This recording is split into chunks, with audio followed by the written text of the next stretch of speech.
Salve amigas e amigos, sejam bem-vindas, bem-vindos ao Futuro Agora Podcast, o podcast das Apps. Eu sou o Pablo e vou estar aqui conversando com algumas pessoas que estão liderando iniciativas, empresas, que estão escrevendo o futuro de tecnologia, futuro dos negócios.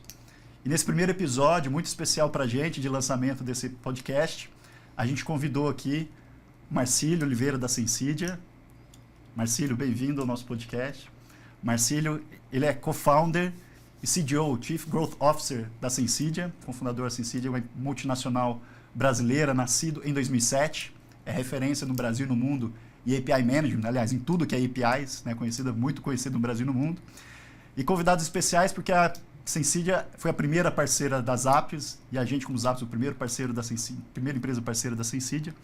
Zappos, uma empresa que era somente desenvolvimento de aplicações, experiências digitais envolvendo software, evoluiu para ser uma empresa de desenvolvimento de aplicações usando inteligência artificial. Esse é o grande movimento do nosso mercado de tecnologia e muito do nosso podcast vai tratar disso. Para onde estão indo as empresas, para onde está indo o mercado, os negócios, em tecnologia, em negócios, principalmente no que toca inteligência artificial. Marcílio, obrigado por aceitar o convite. Bem-vindo ao nosso podcast. Queria começar a nossa conversa. O que é a Sensidia, se você puder contar aqui para os nossos espectadores aqui? Claro, Pablo. Oi, pessoal, tudo bem? Bom, obrigado pelo convite. Como você bem disse, a Zappos foi o embrião de um grande programa de parcerias que a gente fez, né? O nosso parceiro mais longevo, 7 anos, né? 7 anos. Então, é um prazer estar contigo aqui e conta sempre com a gente. Bom, a Sensidia é uma empresa fundada em 2007, há 17 anos. Uma empresa hoje multinacional, mas é uma empresa de origem e de tecnologia brasileira. Sediada em Campinas, mas que a gente tem escritório em diferentes estados do Brasil, em outros 6 países, né? Muito focado em Américas, né? Estados Unidos, México, Colômbia, Peru. E o mais importante é que a gente tem criado uma jornada, né, de mudanças, inclusive mudanças na própria Sensidia, né? Então, a Sensidia foi fundada originalmente focada em ajudar grandes empresas a resolver as suas complexidades de integração, né? Deixando as coisas mais simples e com mais sentido. E nos últimos 10, 12 anos, a gente segmentou para o mundo das APIs. A Sensidia lançou uma solução de API Management, no momento onde API Management não era uma coisa de grandes empresas, né? Quem tinha APIs expostas era o Twitter, era o Facebook, né, o LinkedIn. Então, a gente começou uma jornada, né? A gente fala que a gente é Category Creator no Brasil para API Management, né? Nessa época ninguém falava muito sobre como as empresas grandes e os líderes nos seus segmentos poderiam usar o conceito de APIs. E foi essa jornada que a gente traçou nos últimos 12 anos. Em 2019 a gente começou a nossa jornada internacional, para México e Peru. E em seguida a Sensidia recebeu o aporte de um investidor internacional, que é a Riverwood, que é um fundo americano, e ajudou a gente a avançar bastante nossa linha de produtos. Então a gente investiu muito na parte de inovação e engenharia e também na expansão nos Estados Unidos. A gente criou escritório, meus primeiros clientes na Europa, e é isso que a gente tem feito, né? Eu brinco que a gente é testemunha ocular de como a transformação digital mudou como as empresas viam as integrações e a exposição de dados, né? Hoje não tem uma empresa que seja entre as 10 maiores de qualquer segmento, de banco a serviços, retail, seguradoras, pagamentos, que não tem uma jornada de digitalização e integração resolvida, né, dentro de casa. E a gente tem orgulho de ter participado disso de perto. Parabéns, né? Toda essa transformação digital, com certeza a Sensidia acelerou, principalmente no Brasil, né? Um grande nome no Brasil na área de digital, na área de tecnologia, e agora internacional, né? E esse nome Sensidia, de onde vem, Marcílio? Então, essa significa? De onde vem? É uma pergunta boa. Quando, em 2007 não era a Sensidia, né? A gente, nos primeiros anos ali, a gente refletiu e a gente viu que a gente queria um nome único, né, que não significasse nada, né, que não fosse uma palavra ou uma sigla. E a gente então começou a fazer uma composição de sílabas, juntar uma palavra com a outra. E o que a gente fazia, a solução da Sensidia é uma solução complexa, né? A gente vende para as áreas de TI dos nossos clientes, né? É uma solução bastante consultiva e era mais ainda quando era mais focada em só resolver a complexidade e simplificar, né? E aí a gente trabalhava muito com arquitetura de serviços, né? O SOA. E o nosso primeiro slogan foi SOA That Makes Sense. Então a gente queria o sense, né? O prefixo sense ali.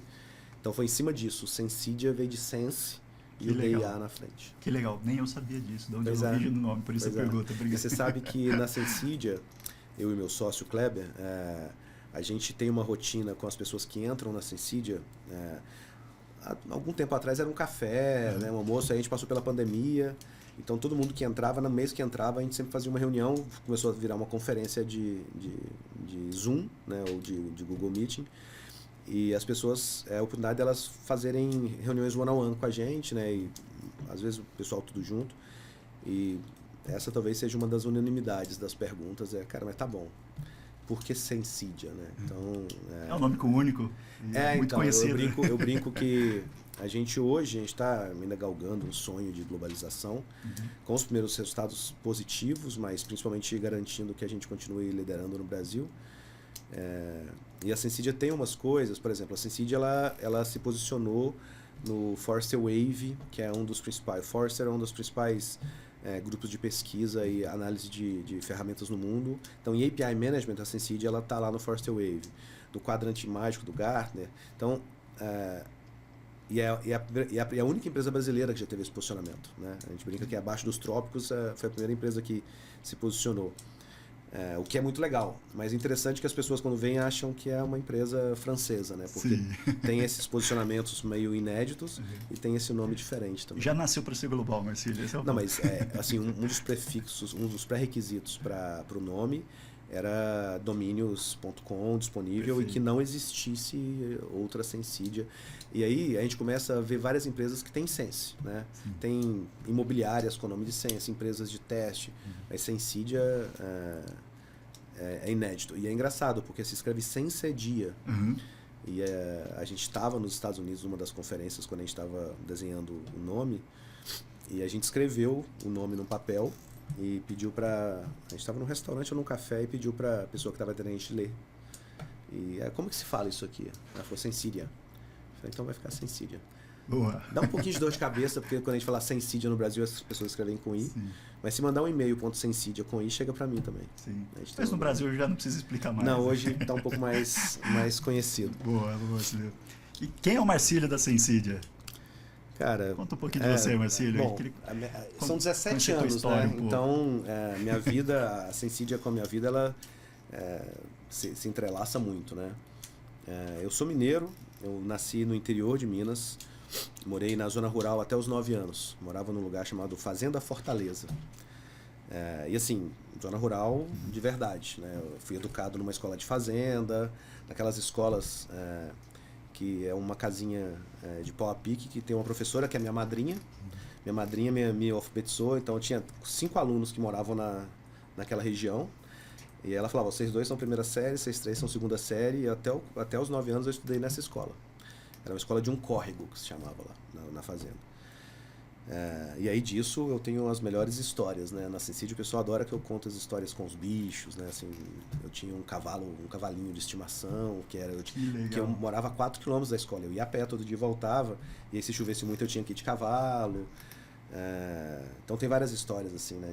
De acidentes que eu tive correndo atrás de porco, essas coisas as assim. As filhas devem adorar as histórias. Adoram. Elas sabem o nome da minha porquinha, sabem o nome do cavalinho.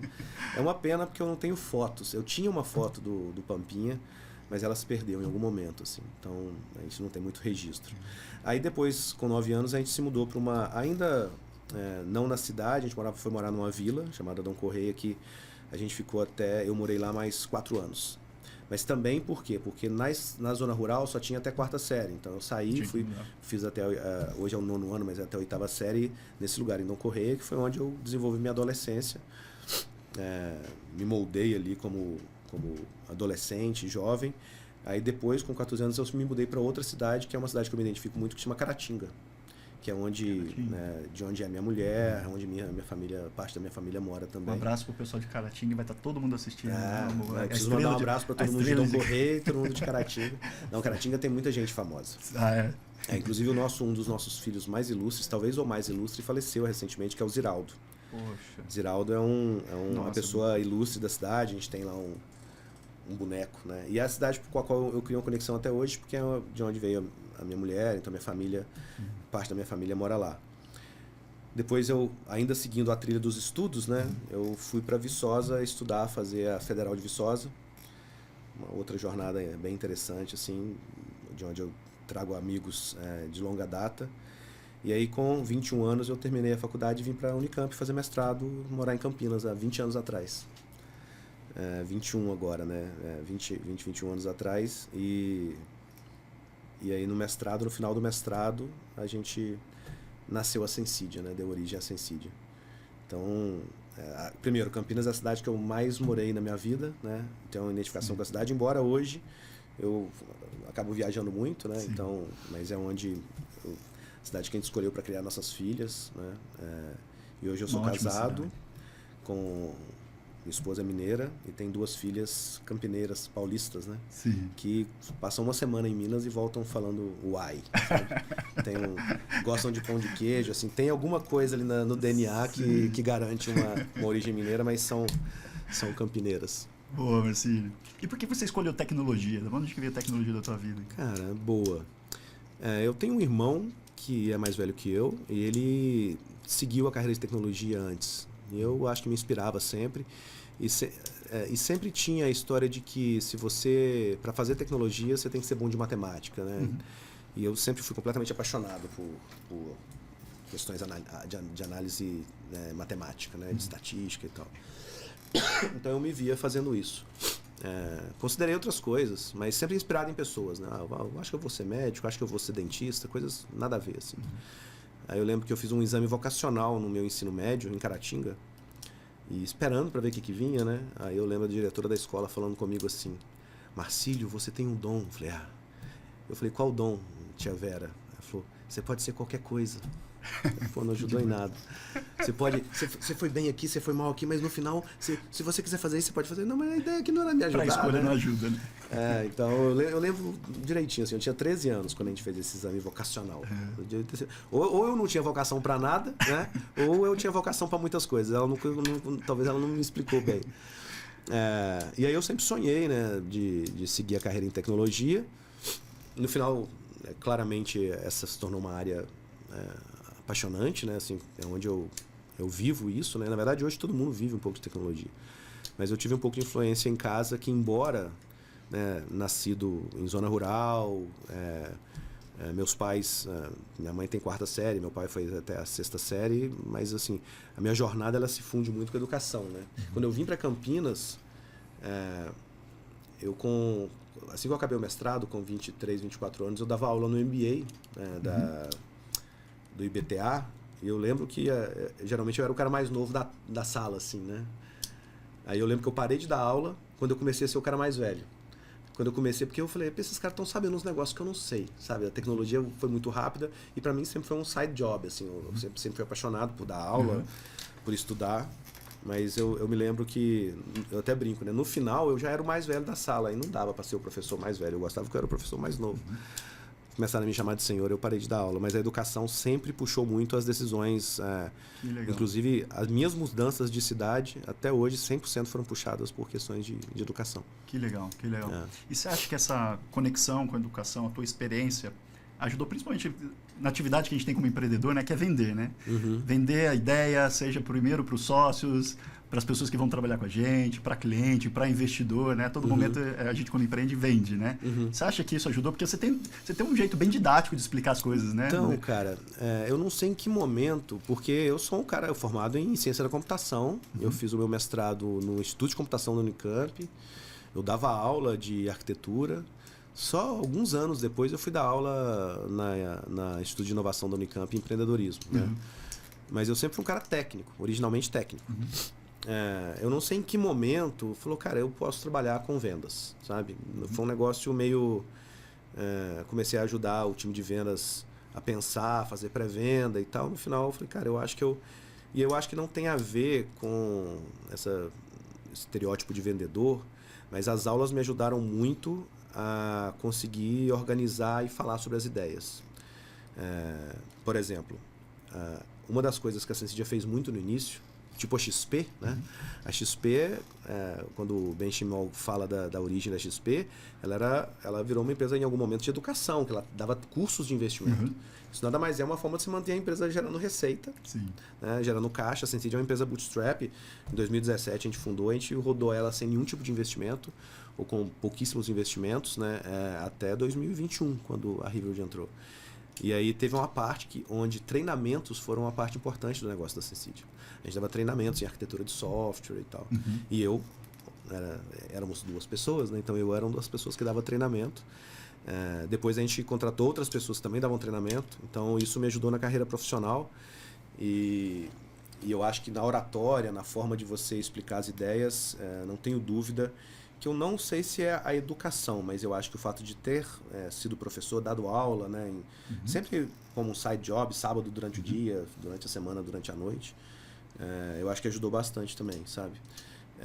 E aí, pensando mais também nessa parte de negócio, eu sempre fui um cara muito apaixonado pelos clientes, assim, de completamente imerso no contexto do cliente, de sofrer muito quando o cliente, quando alguma coisa vai mal com o cliente, de ficar completamente excitado quando o cliente está indo bem. Eu acho que isso influencia muito na forma da Sensidia fazer negócio, sabe? Com certeza. Então, eu acho que isso acabou, essa conexão acabou ajudando também a perceber. Não, eu acho que eu sou o cara... Hoje, eu me tornei um cara completamente de negócio, assim, sabe? Eu não me considero mais um cara técnico. Eu não sou um early adopter de tecnologias, sabe? Ao contrário do meu sócio, que é mais um entusiasta mesmo, mais técnico. Eu sou um cara... Eu sou o último cara a testar o chat GPT, sabe? Eu sou um cara bem menos... Você espera as pessoas errarem e aí você vem direto então, onde tá funcionando. Eu acho que tem um pouco de ceticismo e, pra mim, eu me interesso mais pelas histórias, sabe? Pelas histórias.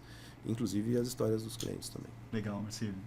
Falando de negócios ainda e vendas, né? E para te conhecer também um pouco mais, né? Toda a audiência aqui te conhecer um pouco mais.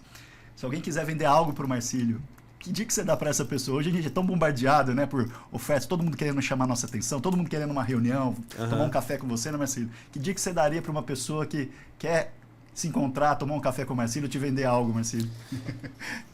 Cara, a melhor forma de pensar nisso é pensar as últimas coisas que eu comprei, né? Vamos pensar tanto como executivo da Sensidia, como pessoa, né, como pessoa física. Eu tenho alguns parceiros de negócio, né, que venderam coisas para mim ou para a Sensidia e continuam vendendo. E aí, por incrível que pareça, isso é até bem reflexivo. São pessoas que me fizeram acreditar que não queriam me vender algo, sabe? Que assim, obviamente, não fingiram que não queriam me vender, mas não ficavam falando da venda, ficavam, né? Então, alguns parceiros que entraram muito forte na Sensidia, eles, né, parceiros assim, fornecedores da Sensidia, eles sempre trouxeram discussões fora do problema que eles queriam resolver apenas, sabe? Então, eu estou precisando de uma casa nova. O cara que consegue me vender a casa, ele não vem ligando para mim, mandando ofertas de casa. Ele me leva para conhecer as regiões, ele toma café comigo. Então, a venda mais suave é quando você está comprando e não a pessoa está vendendo, né? Perfeito. Até no momento você começa a ligar e fala, bicho, vem aqui me vender porque eu realmente estou interessado em comprar. Então, tentando resumir, né? Se a pessoa quer me vender algo, e eu não sei se é só para mim, mas para todo mundo, eu acho que você tem que ter um interesse, assim, me fazer ter um interesse genuíno em ser ajudado. Perfeito. Sabe? No final das contas, eu acho que todo mundo prefere comprar do que ser vendido, né? Ou seja, eu prefiro eu estar comprando, eu estar escolhendo do que a pessoa me vendendo, né? Principalmente que eu não sou um cara de compras transacionais. Ou seja, o cara que eu vou comprar roupa, eu compro sempre com ele. O cara que eu compro imóvel, não sou um comprador de imóveis, mas seria o cara que eu compraria sempre com ele. Então, as apps são a partir de 7 anos, né? Então, assim, eu tendo a fazer parcerias e compras não transacionais, né? Muito mais legal. de longo papo. Muito legal, bacana. E se alguém quiser trabalhar contigo, Marcílio, trabalhar na Sensidia, vamos pensar do lado de quem quer conquistar o Marcílio para trabalhar no seu time. Que dicas você daria para uma pessoa que quer trabalhar contigo? Entra no site da Sensidia lá, vê as vagas que estão abertas, né? Embora a gente acredita que é o first who then what, né? Então, se a gente tiver gente boa, a gente sempre vai dar um jeito de trazer para dentro. Primeiro a gente decide quem, depois a gente vê o que a pessoa faz. Assim, eu tenho algumas coisas que porque para mim o trabalho ele é uma parte muito importante da minha jornada, da minha banda mental, né? Do que me faz bem e mal. O trabalho influencia muito. Então eu quero trabalhar com pessoas com quem eu quero viajar, pessoas com quem eu quero conviver, né? Então tem uma questão de fit cultural assim que é fundamental, sabe, de ser uma pessoa que gosta de gente, bem humana, sabe? Tem uma questão de coisas assim. Eu acho que tem uma questão de paixão pelo problema de quem a gente está resolvendo. Assim, a pessoa vai trabalhar mais próxima de mim, ela vai estar trabalhando no negócio da Sensidia. Pouca coisa...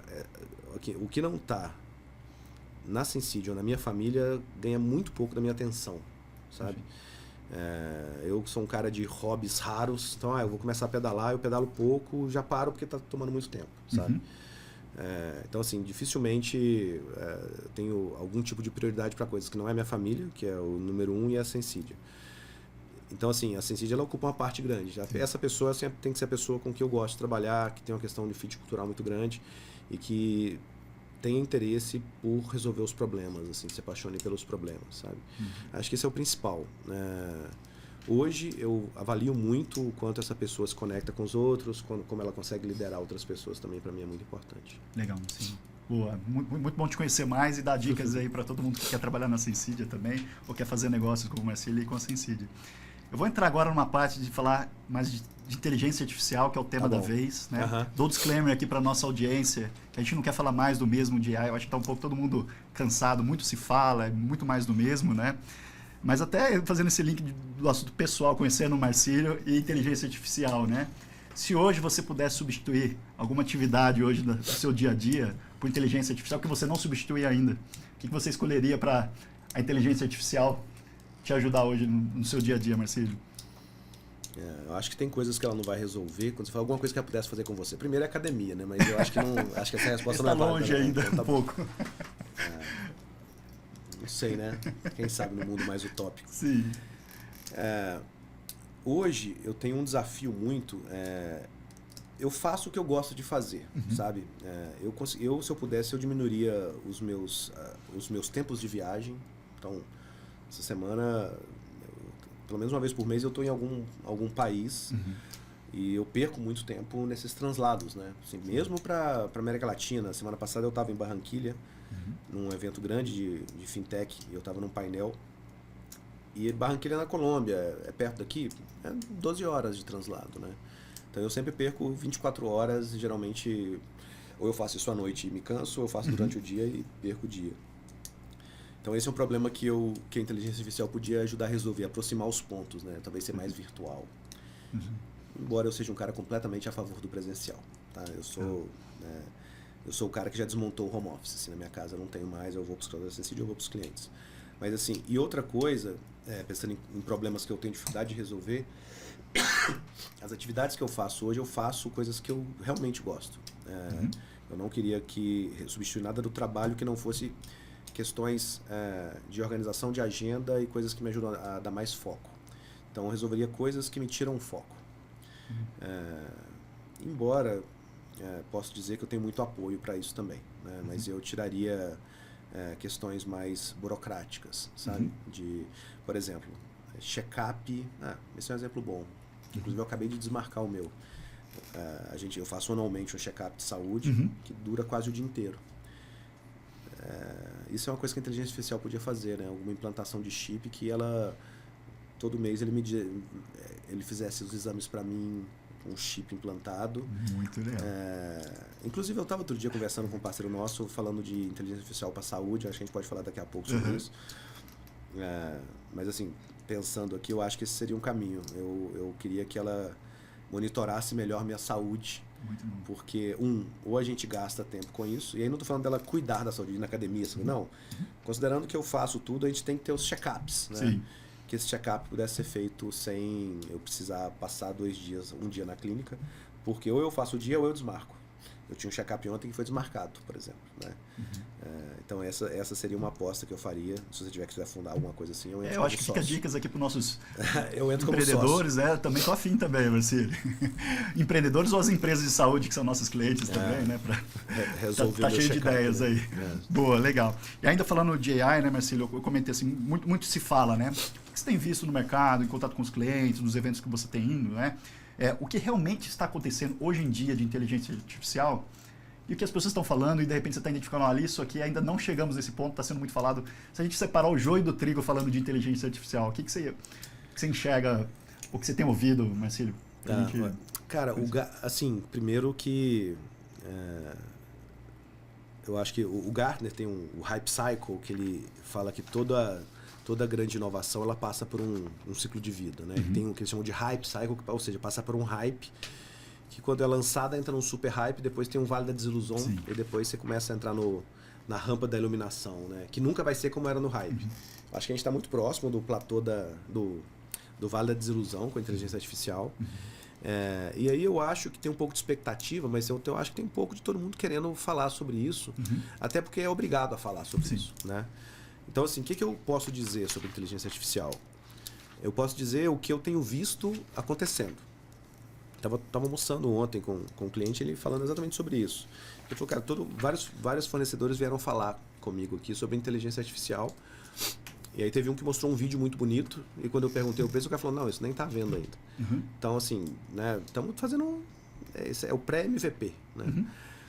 Então, eu posso falar assim, o que eu vejo no meu mercado e na Sensid. A Sensid é uma empresa que cuida de plataforma de APIs, e aí tem várias formas de você usar a inteligência artificial a favor da produtividade ali. Então, a gente fez, no ano passado, a gente lançou uma solução chamada AI Copilot, Sensidia Copilot, que ela consegue, através de AI generativa com prompt, gerar código de design de APIs.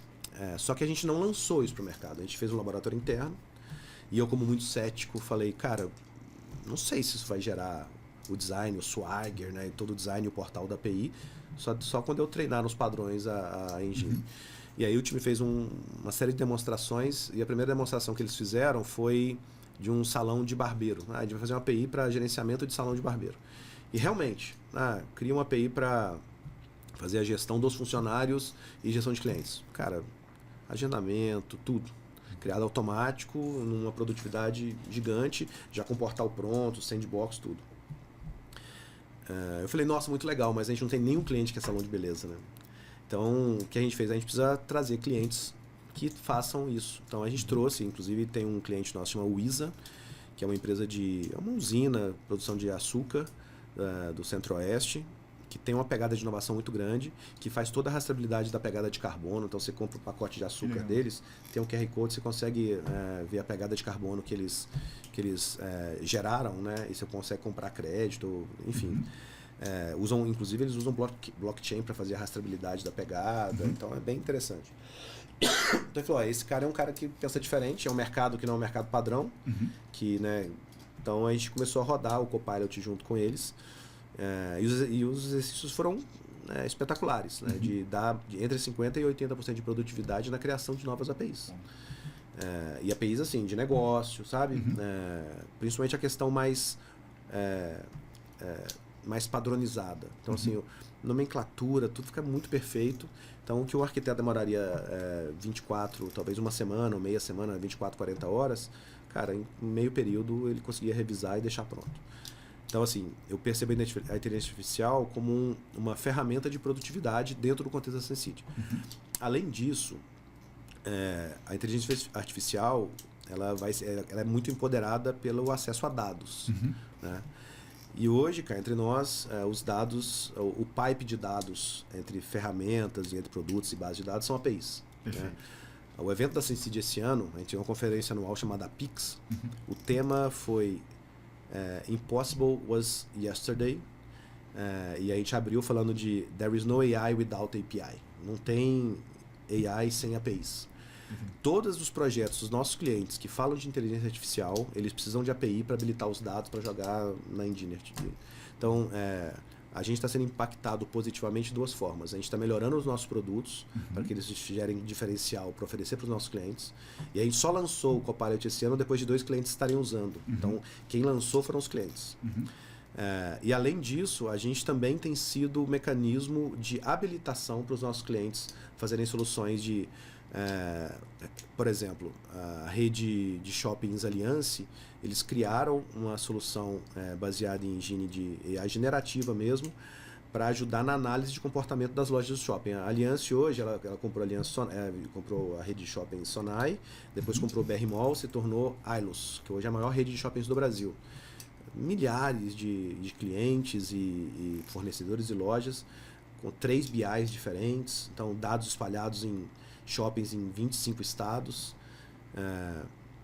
E aí eles usaram APIs para juntar esses dados e criar a engine de AI colaborativa, e ele consegue pegar comportamento de loja, fazer previsão de crescimento de público, tudo baseado numa engine de AI e acessado através de APIs. Legal. Então esse é o que eu posso falar como testemunha, sabe? Eu uso AI também hoje para contar história para minhas filhas. Eu tenho 2 filhas, a Bela e a Olivia, de 5 e 7 anos. E aí, não sei se alguém me contou, falou que era legal montar histórias usando o chat GPT. E aí eu falo, olha, hoje a gente vai contar uma história. Vamos contar a história? Vamos contar a história. Vai ser sobre quem? Aí a Olivia fala, papai, vai ser sobre unicórnio. Eu falei, e Bebela, e o seu personagem? Vai ser a Branca de Neve. E onde vai ser essa história? Ela vai começar na França e depois ela vai lá para a Austrália. Tá bom. E como vai estar o tempo? Vai estar chovendo. Então eu falo, olha, conte uma história da Branca de Neve com um unicórnio, que começa em Paris e acaba na Austrália, num dia de chuva. Essa história tem que ter 7 parágrafos, ela tem um pouco de emoção e termina engraçada. Cara, ele monta uma história bizarramente legal. Aí eu leio pra ela. Então elas falam, papai, hoje vamos de história de chat GPT? Então ela fala, eu quero que fulano seja o herói, e ele conta a história num enredo de conto de fadas, assim. No final, sempre acaba com frases do tipo, e no final, a Branca de Neve e o unicórnio perceberam que o que vale é a amizade, que mesmo na Austrália, aqui, assim, então isso tem sido uma questão divertida. Mas se uma das suas viagens, elas mesmas vão criar as histórias. Muito legal. E bacana ver onde vocês estão investindo, né? Queria entender um pouco mais dessa tua visão do que impacta o mercado de vocês, né? Tá. Sei que vocês estão se preparando para isso, já criando produtos nessa área, né? Um pouquinho mais para frente, falando um pouquinho mais de futuro, o que você acha, o que você enxerga no futuro no mercado de APIs, o impacto da inteligência artificial? Cara, teve um report do Gartner há 2 semanas falando que 1 em cada 6 empresas de APIs não existirá em 7 anos por causa de inteligência artificial. Tá dado o contexto. Assusta pra gente, mas eu acho que tem outras indústrias aí de que 1 a cada 2 não vai existir, né? 1 a cada 1, né? Porque vocês são enablers, né? Vocês são mas assim, por quê? Porque parte do que a gente faz de integração, de conectividade, tem muito ali que são tarefas bastante repetitivas. Por exemplo, o design da API, ela depende de um prompt. Daqui a pouco, você faz o prompt do design, ele já cria a integração, já busca o dado. Ou seja, a ferramenta de APIs, sob o contexto de integração, ela pode ser substituída por uma feature de criação de integrações, né? Então, assim, primeiro, eu acho que é um mercado, como vários outros, mas é um mercado ameaçado, que se você conseguir se posicionar como diferencial usando a AI a seu favor do produto e habilitando os projetos de AI dos seus clientes, você consegue ter um posicionamento privilegiado. A Sensidia tem uma grande vantagem, porque a Sensidia é uma empresa ultra especializada. A gente faz, arquiteturas de integrações modernas, né? Usando plataforma de APIs, iPaaS, arquitetura de eventos, ou seja, um contexto muito bem definido. Ou seja, 100% da nossa força de inovação é nesse sentido. E aí, como uma empresa especialista, obviamente a gente coloca muito nossas fichas de como evoluir o produto num contexto onde AI... Outro dia eu participei de uma mesa redonda e o moderador era especializado em AI. Ele falou, cara, para mim AI é como fogo. A gente aprendeu a dominar o fogo, né? Hoje, cara, inclusive ele tinha o Alexandre, ele tem uma empresa de joias. Ele falou, cara, hoje eu uso o fogo para moldar o metal.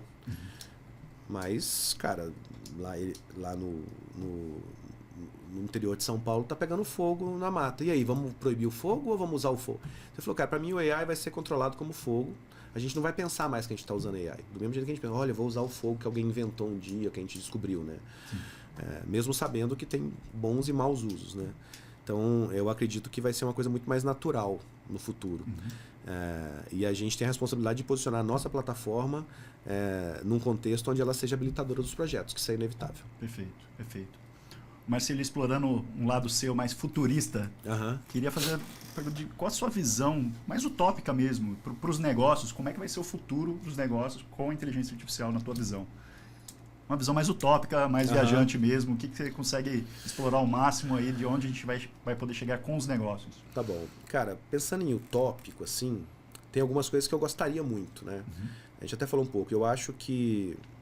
Tava falando com o pessoal que o Larry Ellison da Oracle resolveu que quer deixar um legado na saúde agora. E ele tem investido muito no sentido de tentar fazer previsão mesmo, de fazer previsão de doenças que vão surgir em alguns anos de acordo com o comportamento, enfim, usando inteligência artificial. Minha visão utópica, sabe aquele Minority Report, aquele filme lá? Então, eu acho que só que aquilo era o pré-crime, né? Sim. Eu acho que pode ser o pré-doença, sabe? Pré-pandemias. Então, eu acho que o uso da inteligência artificial para conseguir ter previsões de doenças ou que estão muito no início ou que vão acontecer de acordo com 1 milhão de fatores, eu acho que seria utópico, pensando na sociedade, né? Para os negócios, eu acho que cada vez mais a régua sobe em relação à sua capacidade cognitiva e à sua capacidade de fazer tarefas não repetitivas, né? E aí, assim, é clichê a gente citar várias evoluções da humanidade que mataram empregos e que hoje é trivial para a gente.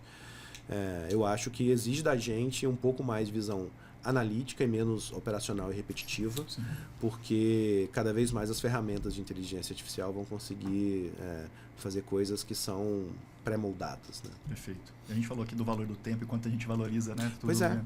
Pois é, exatamente. Marcílio, se a gente for separar, então, o que você enxerga de mais pontos positivos com a inteligência artificial e o principal ponto positivo, o principal ponto negativo da inteligência artificial para hoje e para o futuro, qual que seria?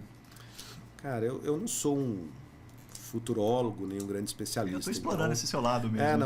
Eu tô falando assim, eu tô falando no cara, eu tô falando da posição de um cara que geralmente é um cara bem da defensiva nessas coisas, sabe? Quando eu vi o chat GPT 3.5, eu já falei, cara, deu ruim, fuja pra montanha, sabe? Eles vão embutir isso aqui num robô, vai usar o nosso corpo de bateria e nós estamos lascados. Eu falei, não tem nada disso, né? Ou seja, quando fizeram fogo, não usaram fogo para fazer arma apenas, né? Também se usa para fazer arma. O que eu acho de coisas boas? Cara, eu acho que tem questões de saúde que podem ser muito mais avançadas. Eu acho que tem a ver com ciência, né? Eu acho que a gente consegue evoluir a nossa tecnologia. Eu acho que a gente consegue dar mais produtividade. A humanidade acelera mais rápido em curtos ciclos, sabe? De pontos negativos, eu acho que toda evolução ela pode ser direcionada para fins não éticos. Que eu acho que é uma das coisas mais importantes para serem tratadas. Tem um cliente nosso nos Estados Unidos, chamado Cyrano, CYRANO, que é uma solução de análise de comportamento baseada em inteligência artificial para, primeiro, garantir não desvios éticos e melhorar o atendimento. Muita fumaça, né? Onde eles usam? Por exemplo, eles analisam atendimento, eles usaram em concessionárias de veículos nos Estados Unidos, embutiram a API, eles usam a plataforma da Sensidia, entrega isso como API para fazer nos canais digitais de atendimento. E baseado em como a pessoa que acessa o canal, ele consegue oferecer se o cara quer um test drive ou não, se esse cara é o cara que quer conhecer carro ou não, se esse cara está interessado em preço, enfim. Frigir dos ovos, eles encurtaram o tempo de venda do carro em 40%. O tempo total da qualificação do lead, né, até a pessoa ir na concessionária.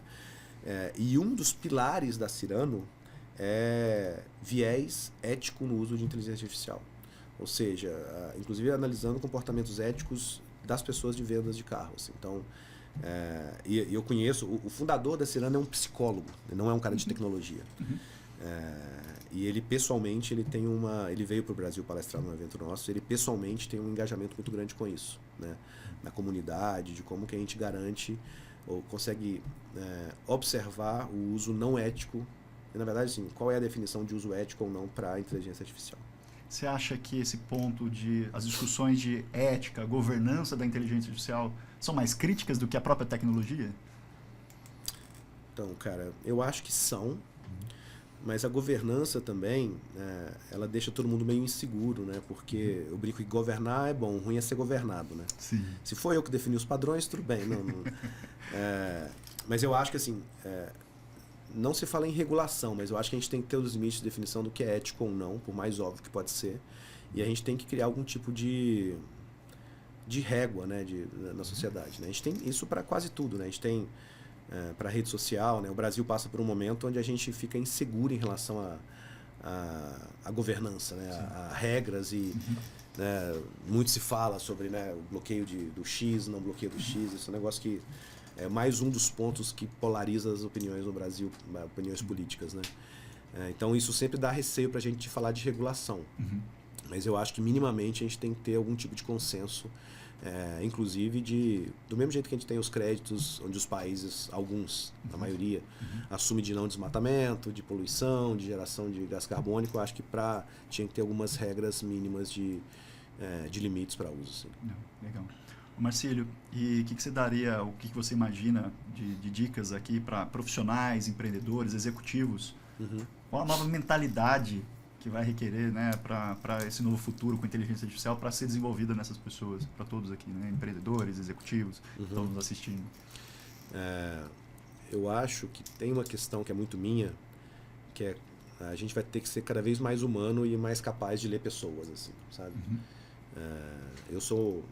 Embora eu seja um engenheiro, formado em computação, eu sou apaixonado por psicanálise, né? Minha esposa, a Luísa, é psicanalista, então não sei se por isso ou não, mas eu sou apaixonado por esse universo.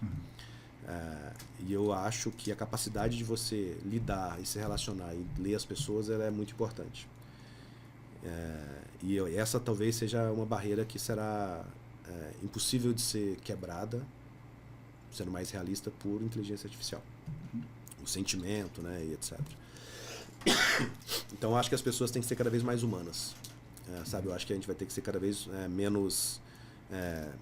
eu acho que sobe a barra do raciocínio mais sentimental, sabe? Sim. Menos baseado em números apenas. Não, muito legal, Marcílio. Legal te conhecer, legal conhecer a Sensídio, tua visão.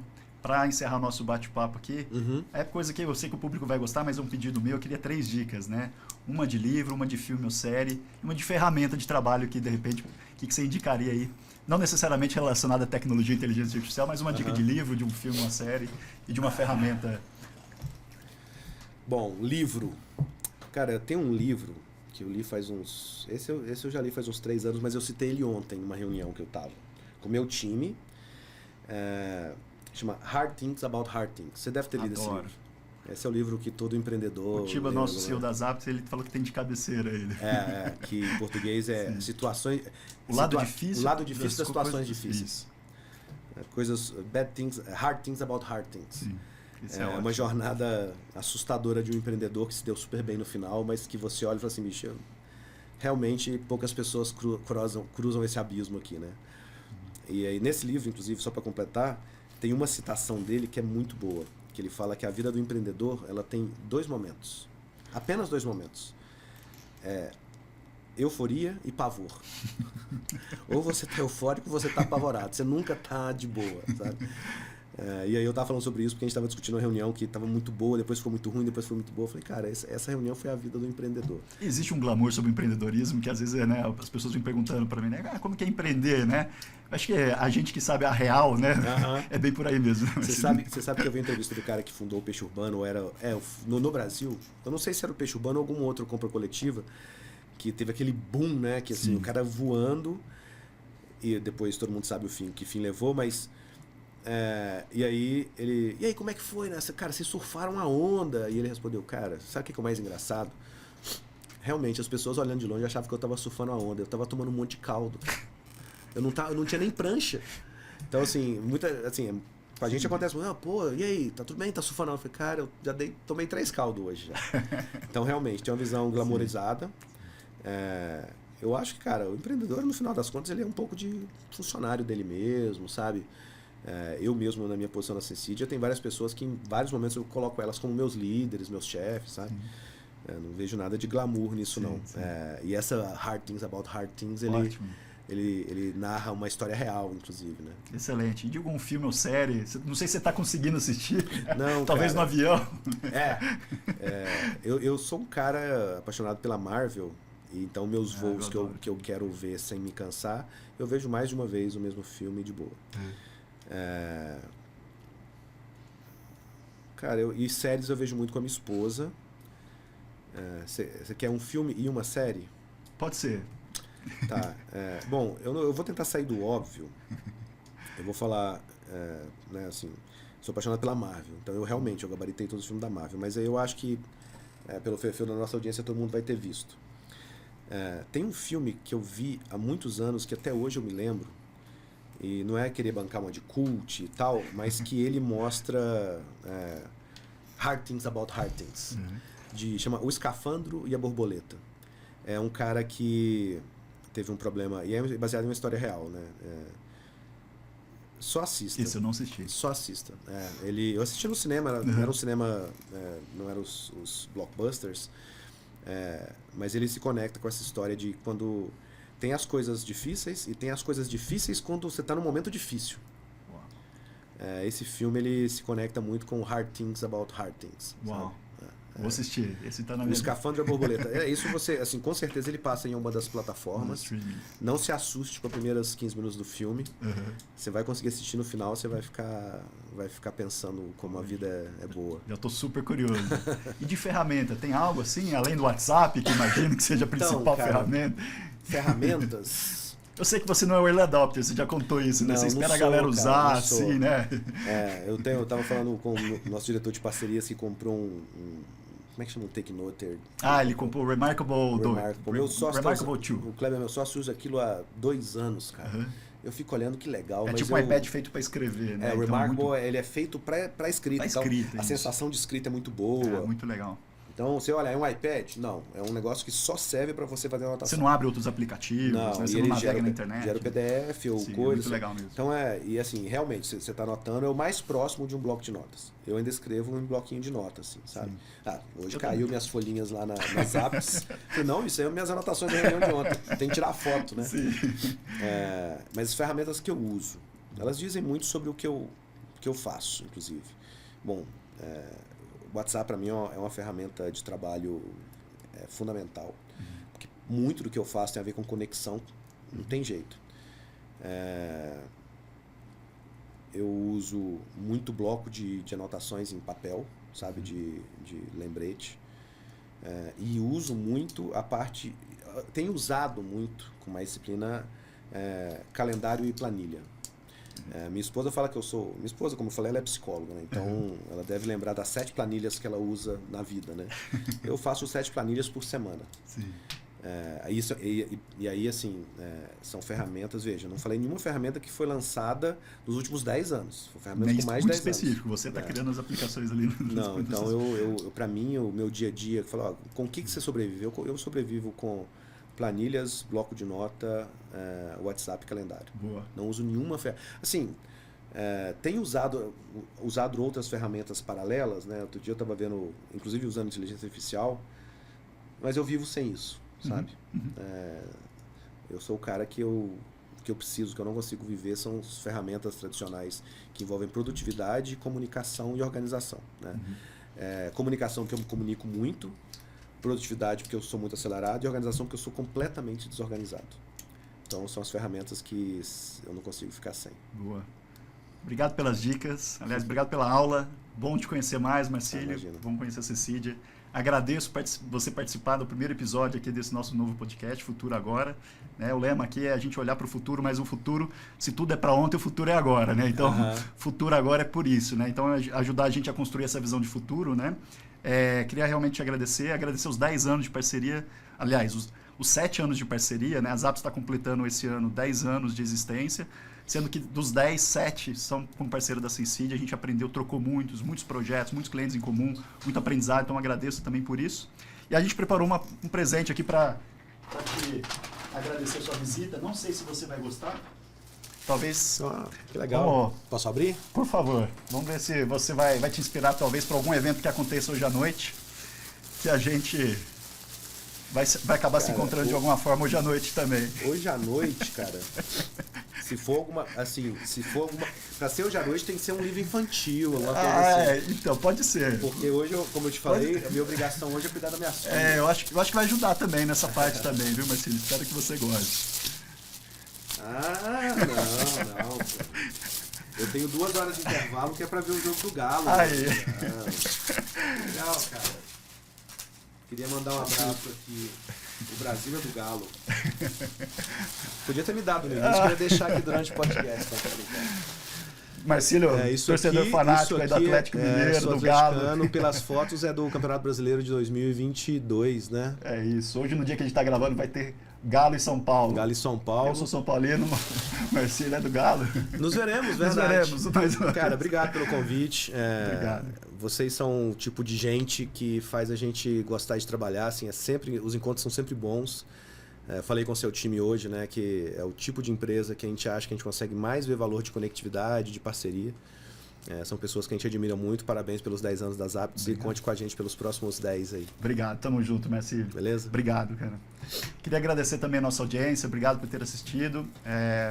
Vamos interagir, interage com nossos canais, curta, sigam, vai estar publicado aí em todas as redes, mas também vamos bater um papo. Nós aqui das Aptos, a gente gosta bastante de fazer boas amizades, fazer boas parcerias, seja na área de tecnologia ou na área de negócio. A gente está trabalhando bastante essas temáticas de inteligência artificial realmente, né? O que realmente está sendo feito, mais do que palavras e conversas. A gente está fazendo projetos, executando bastante iniciativas nessa área. Vamos bater um papo à disposição em todos os canais digitais para a gente ter essa conversa depois também. Queria agradecer. Muito obrigado, pessoal.